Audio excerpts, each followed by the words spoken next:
Hello and welcome back to Old Truthford, the home of honestly biased sports content. Today we are reacting to Manchester United's 2-1 victory against Chelsea.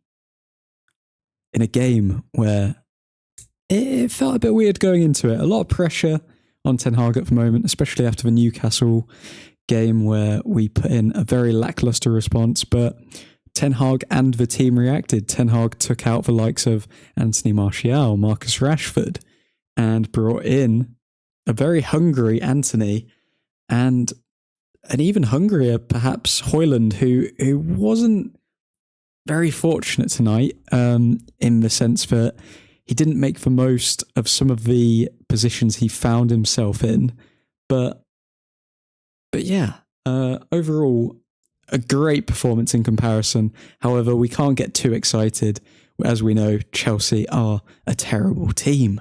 So, yeah, it's one of those to work on. One of the most interesting facts about tonight is the fact that we are now only 3 points behind Manchester City, and this has felt like one of the worst seasons that Man United have ever had, and yet we're still only 3 points behind them. So it's one of those. But yeah, on to the player ratings. So first off, Onana.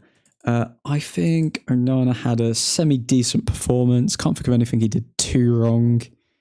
I'll give him a 6.6. 6.5 is average, so slightly above. Chelsea is a mid-table team, Nick. Don't laugh, it's a fact now. So Maguire, I think he was colossal again, to be honest. I'm going to give him a 7. Lindelof, not so good. I think he fell for Cole Palmer's dummy, which led to us conceding the goal. I'll probably go for a 6.3 for Lindelof. As for Shaw, having to cover at centre-back as well halfway through the match, and was semi-decent in the first half. I'm going to give him a 7. Delot. I think Delot was sound.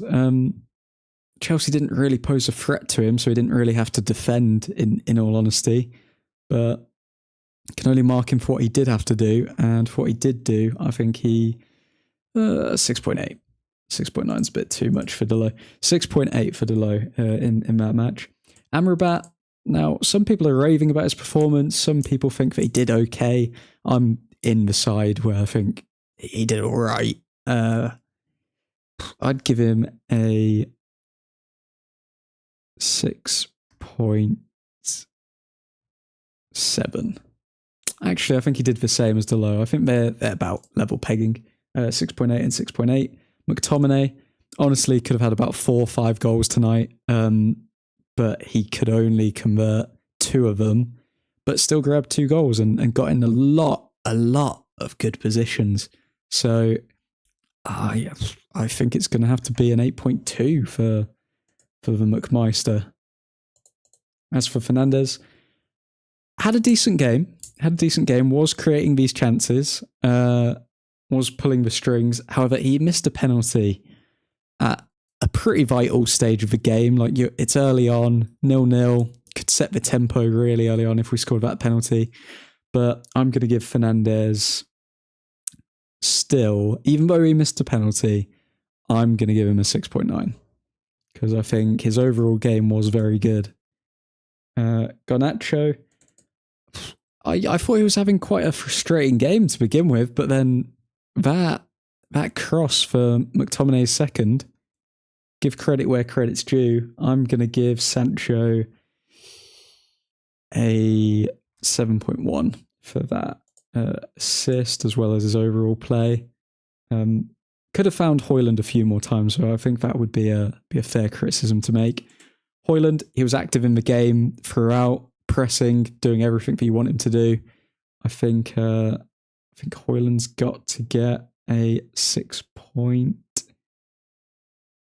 6.8. Yeah, I think he's in that category with Amrabat and Delot. Just above average, but nothing amazing. Nick, Sancho, what are you saying?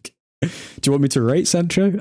I'd give Sancho a -10 because he's getting paid ridiculous wages and he can't even be asked to turn up to work. So that's what I would give Sancho. What is he saying? He's probably speaking German right now, trying to twerk for a move to Borussia Dortmund. That's what Sancho's doing. As for Anthony created a lot of chances. He created a few chances. He created one chance in particular for McTominay where he could have either squared it to Højlund, found Garnacho, or scored, but he managed to do none of them. But Anthony was really lively. It's a hard one because he didn't pick up an assist, but I do think Anthony was more involved in the game than Garnacho was. So I'm gonna give Anthony a 7.2. I think he was slightly better than Garnacho, but he still needs to get assists and score. Like he's like 90% done, but he just can't get his foot over the line when it comes to actual tangible stats. So, but very promising game from Anthony, in all honesty. Now, let's see what the fine people at the Old Truthford Discord believe that the players earned this evening. Okay, so on average, Onana has picked himself up a score of... Let's do this again.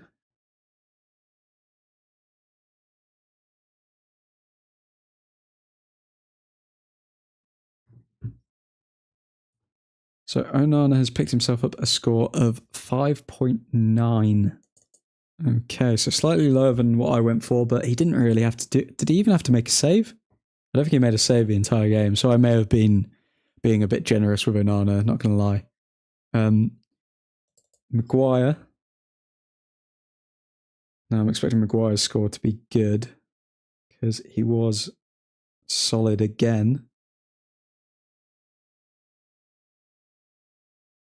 Yep, Maguire picks up a 7.3, continuing his good form. Lindelof. Lindelof has picked himself up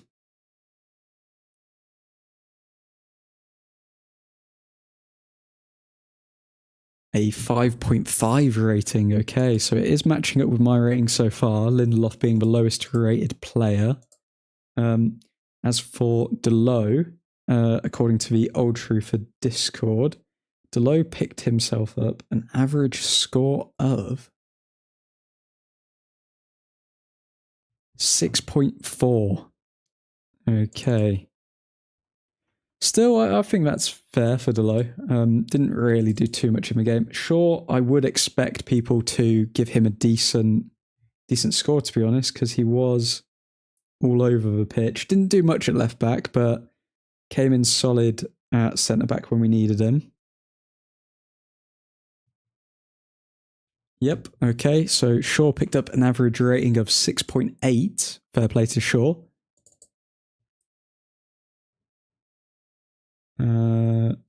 Let's see. And Amrabat picked up an average rating of exactly 6. Okay. McTominay, now the people's champion. The man, the myth, the legend.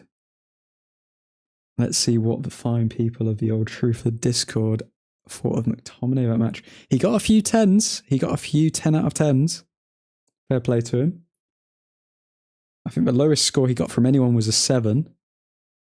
Oh, wow. Okay, so Scott McTominay got an 8.6. All hail the McLord of the Manor, Manchester United, Scott McTominay. Now, Fernandez. This is probably the player I'm most interested to see how people rate, because I think he did have a decent game, but to miss a penalty so early on, that could have defined the game. So let's see how much people will actually punish him for this. Okay, Fernandez gets an average rating of 7. So not bad, to be honest. 7, even though he missed a penalty, like we've got to bear that in mind. He's still picked up 7, so people are fair with him. Nick Onana made 2 good saves. Fair. Anthony was trying to be over. Yeah, exactly, mate. I think Onana, he had a decent game. The only question mark is over the shot from Cole Palmer. Like, could he have anticipated it? It wasn't a particularly quick shot, but the placement was good, so I could see why that could be seen either way. Suhan, glory, Man United. Great stream today, admin. Catch you later. Cheers for tuning in, bro. Appreciate you, man. But yeah, let's get on to the final 3 players, and then we can all bask in the glory. So, Hoyland, let's go with you next. What will people think of Hoyland's match? Because he's still searching for that first Premier League goal. Yeah, Hoyland picks himself up a 6.2 rating, which makes him the 4th lowest rating. So he's pretty much in the middle of the team, really. Garnacho. I mean, I'm impressed with Garnacho. I thought he wasn't going to have an impact on the game. I very mistakenly said that he should have been subbed off, and he's having no impact. And then literally 2 seconds later, he got the assist. So goes to show what I know. But yeah, no, fair play to Garnacho. I think he's showing that he can hold down that left wing spot, because he's got 2 goals and an assist in his last 3 games. How can you say that Marcus Rashford deserves to start over him when he's putting in performances like that? So fair play to the man Garnacho. Now, Anthony, let's see what Anthony picks up. This one seems pretty unanimous. A lot of people voting a 7, although he got 10 out of 10. I wonder who gave him a 10 out of 10. But overall, Anthony picks himself up a 7.3, which, yeah, is pretty in line with what I gave him. I gave him a 7.2. I gave Hoyland slightly more, because I think his pressing was quite good in comparison to the Discord here. Discord gave Garnacho a 7.1. I gave him a 7.1, so that adds up. Discord gave Fernandez a 7. I gave him a 6.9. Discord gave McTominay an 8.6. I gave him an 8.2, so I may have been a bit harsh on McTominay, but I do think he had a lot of chances, and I think he could have easily got a hat-trick tonight. Amrabat, 6.0 for Discord, but 6.8 for me. Yeah, I think Amrabat's performance was a bit... I don't know, he had good moments, but at times he kind of went missing for large portions of the game. Luke Shaw, 7.0 for me, 6.8 for the Discord. Lindelof, 6.3 for myself, 5.5 from the Discord. So not a lot of people were happy with Lindelof from that performance. As for Onana, I gave him a 6.6 because, as Nick mentioned in the comments here, made a few good saves. But the Discord obviously think that he was worthy of 5.9. And the Discord voted Maguire 7.3. I voted him 7.0, so I may have been a bit harsh on both McTominay and Maguire. As for the right back position, Delo, I was feeling generous. I mean, 6.5 is average to me, so I think Delo was slightly above average, 6.8. But yes, the Discord voted him 6.4. Okay. So yeah, overall pretty consistent, I'd say, with how it's proportioned with which players came. Like if McTominay came first and Lindelof came last, I think they all pretty much add up with a Discord. So that's good to see that we're all seeing the same thing. But yeah, I think it's been a beautiful night of football. I wish we could play like that every time, to be honest. We were very open though. That's one negative. Like if Chelsea could actually score and they capitalised on chances, that could have been a very different game, considering we also didn't score the penalty. So yeah, hoping we can work on that and yeah, but 3 points off City. Not too much to complain about in the league. Not too much to complain about. Nick, let Rashi battle for his spot. We need 30 goal Rashi back. We do. And it's Garnacho's spot right now. And how old's Garnacho? Is he still 18? Is he 19? Garnacho age. Garnacho is 19 years old. I would be seething if I was Marcus Rashford, not because I feel like I've been hard done by, but there's a 19-year-old keeping you out of your spot when you're 26. Like, it's a wake-up call, isn't it? But yeah, I'm going to leave it there, guys. Appreciate you all tuning in. Nice to see you again, Nick. And yeah, hope you all have a lovely evening, and I will see you for the next match. Godspeed.